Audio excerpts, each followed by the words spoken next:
আসসালামু আলাইকুম। রক্তক্ষয়ী ৩৬ জুলাইয়ের মূল মন্ত্রের সাথে কোনো আপোষ করেন না। জুলাই যুদ্ধ অর্থ শুধু ছাত্ররা নয়, প্রত্যেকটি ছাত্র ছাত্রীর পিতা মাতা, সাধারণ জনগণ। কাজী এই জুলাই মূল মন্ত্রের সাথে বেইমানি করা, তাদের বিরুদ্ধে দুর্নাম ছড়িয়ে তাদের মধ্যে ভেদাভেদ, ভাগবাটোয়ারা, বদনাম করে ৫৩ বছরের রাজনৈতিক ক্ষমতার পালাবদল আবারও যদি হয়, এই জাতি চিরদিনের জন্য অস্তিত্ব মুছে ফেলবে।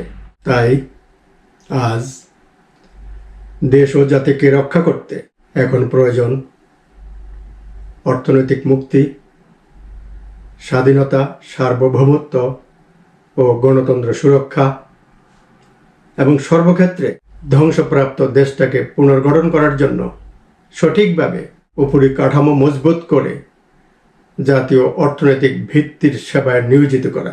উপরিকাঠামো বলতে জাতীয় সরকার, শক্তিশালী সেনাবাহিনী গঠন, স্বাধীন আইন বিভাগ ও দেশপ্রেমিক জাতীয়তাবাদী রাজনৈতিক দল গঠন এবং এসবের সাথে সংশ্লিষ্ট মতাদর্শের বিভিন্ন রূপ যথা দর্শন, সাহিত্য, চিত্রকলা ইত্যাদিকে বোঝায়। প্রথম প্রয়োজন স্থায়ী অর্থনৈতিক ভিত্তির প্রস্তর স্থাপন।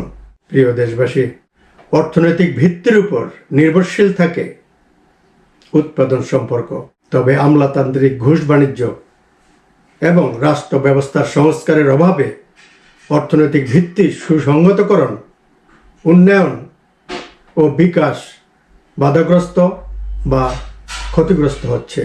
তাই আমাদের ৩৬ জুলাই বিপ্লবের চেতনাকে শেষ পর্যন্ত ধারণ করে শহর থেকে গ্রাম অঞ্চলেও উজ্জীবিত রাখতে হবে। সকল বাংলাদেশিকে এটা ভাবলে চলবে না যে ২-৪টা মহান সংস্কার করে জাতিকে উদ্ধার করে ফেলেছি, বরং প্রত্যেককে সদা জাগ্রত থাকতে হবে। এক মুহূর্তের জন্য সতর্কতায় অবহেলা করা চলবে না। ৫৩ বৎসর ধরে গণবিরোধী আমলাতান্ত্রিক ফেসিবাদের নেতা, তাদের পেটুয়া বাহিনী, ঘুষখোর আমলা, অসৎ ব্যবসায়ীদের পুঞ্জীভূত এবং পাচারকৃত অর্থ সম্পদ উদ্ধার করে জাতীয় কোষাগারে কেন্দ্রীভূত করে জাতীয় অর্থনীতি সচল করার কার্যক্রম চালু রাখতে হবে। আম জনতাকে, জনগণকে জমিদারি, পুঁজিবাদী, ঘুষখোর ও আমলাতন্ত্রের খপ্পর থেকে বাঁচানোর জন্য সমবায় পদ্ধতিতে রাষ্ট্রীয় সহায়তায় উৎপাদন ব্যবস্থাকে রূপান্তর করতে হবে। সঠিক নিয়মে কৃষিতে, শিল্পে, যানবাহনে আধুনিক ব্যবস্থা এবং বাজার সৃষ্টিতে রাষ্ট্রের পূর্ণ সহযোগিতা থাকতে হবে। বিনিময়ে রাষ্ট্র পরিচালনার জন্য একটা অংশ এবং বাকিটা শ্রমিক ও মালিক ভোগ করবে। এমনভাবে বন্টন নীতি হবে মালিক এবং শ্রমিকদের মধ্যকার বিশাল ব্যবধান আস্তে আস্তে দূর হয়। শ্রমিকদের অবশ্যই তাদের মৌলিক অধিকারের চাহিদা পূরণ করার ব্যবস্থা রাখতে হবে। আম জনতা, শ্রমিক শ্রেণী, কৃষক, মেহনতি, বুদ্ধিজীবী, শিক্ষিত যুব ছাত্র সমাজের মধ্যে দেশপ্রেমের ভাব জাগাতে হবে। যেদিন আমরা পরস্পরের সাথে বাপ বেটা, ভাই বোন, বন্ধুর মতো আত্মার বন্ধনে আবদ্ধ হতে পারবো, সেদিনই আমাদের দেশ, মাটি, পানি, সাগর সবকিছু মুক্তি পাবে। এদেশের অধিকাংশ রাজনৈতিক নেতারা ভণ্ড, বিশ্বাসঘাতক, মেয়াদ উত্তীর্ণ।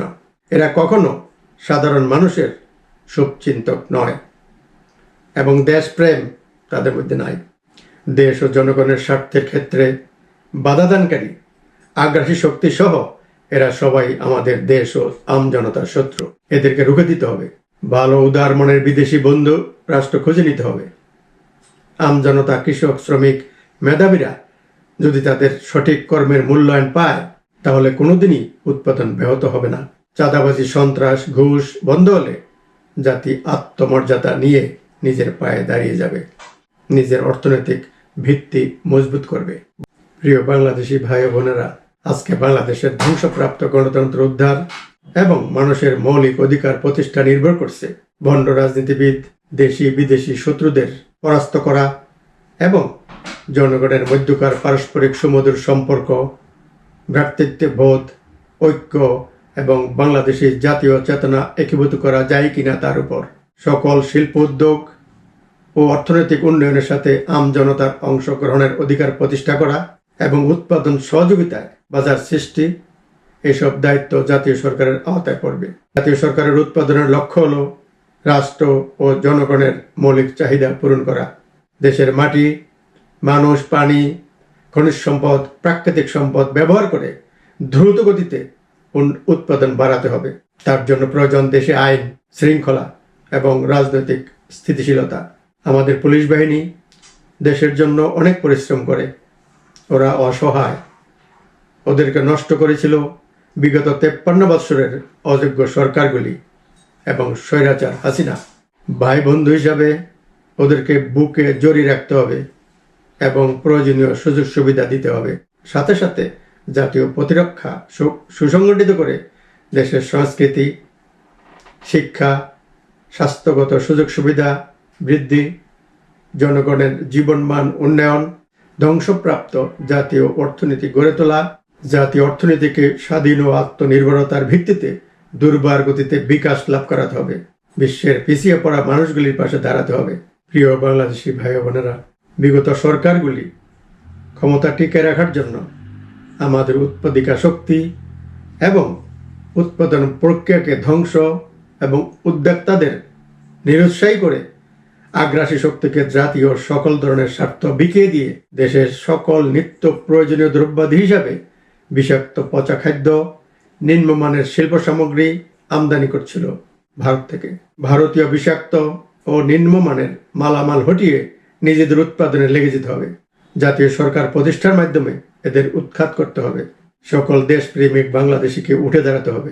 জাতীয় সরকারের বিচক্ষণ নেতৃত্বে দেশ এবং সারা বিশ্বের সকল প্রবাসীদের ঐক্যবদ্ধ হয়ে সবাইকে একসাথে জেগে উঠতে হবে। বিগত শাসকগুলি কর্তৃক ধ্বংসপ্রাপ্ত দেশকে দৃঢ় প্রত্যয় নিয়ে এগিয়ে নিতে হবে এবং বিদেশি আগ্রাসন থেকে রক্ষা করে একটা অগ্রসর শক্তিশালী বাংলাদেশ গড়ে তোলার দৃঢ় প্রত্যয় নিয়ে এগিয়ে যেতে হবে। এখন এমন একটি জাতীয় সরকার দরকার যাদের পরিচালনায় দেশ ও বহির্বিশ্ব অবস্থানরত সকল বাংলাদেশি দেশপ্রেমিক জাতীয়তাবাদী শক্তিকে সম্পৃক্ত করে জাতীয় দীর্ঘমেয়াদী পরিকল্পনা প্রণয়ন এবং কর্মনীতির নির্দেশনা নিয়ে স্বাধীন সমৃদ্ধ বাংলাদেশ গড়ার দৃঢ় প্রত্যয় নিয়ে এগিয়ে যেতে হবে। আমদানি নির্ভরতা সংকুচিত করে দেশীয় উদ্যোক্তাদের সামনে নিয়ে আসতে হবে। দরকার বোধে ধনাঢ্য ব্যবসায়ীদের সাধারণ ক্ষমা দিয়ে তাদের অবৈধ উপার্জিত অর্থ ফেরত এনে তাদেরকে যথাযথ নিয়মে ব্যবসা করার সুযোগ দেওয়ার চিন্তা করতে হবে। উত্তর ও দক্ষিণাঞ্চলে বিভিন্ন চর, উপকূল, নদীর ভাঙ্গন থেকে রক্ষা করে কৃষি জমির পরিমাণ বৃদ্ধি করতে হবে। গ্রামাঞ্চলে পিছিয়ে থাকা মানুষগুলির জন্য উপশহর বাসস্থান নির্মাণ করে তাদের উন্নত জীবনযাপনের জন্য অবকাঠামোগত উন্নয়নে হাত দিতে হবে। উৎপাদন বৃদ্ধির জন্য আধুনিক কৃষিআইনে এগিয়ে যেতে হবে। জমি, পানি, বীজ, ঘনীভূত রোপণ, শস্য রক্ষা, ভূমি ব্যবস্থাপনা ঠিক করে ব্যাপকভাবে উৎপাদন বাড়িয়ে কৃষি বিপ্লব ঘটাতে হবে।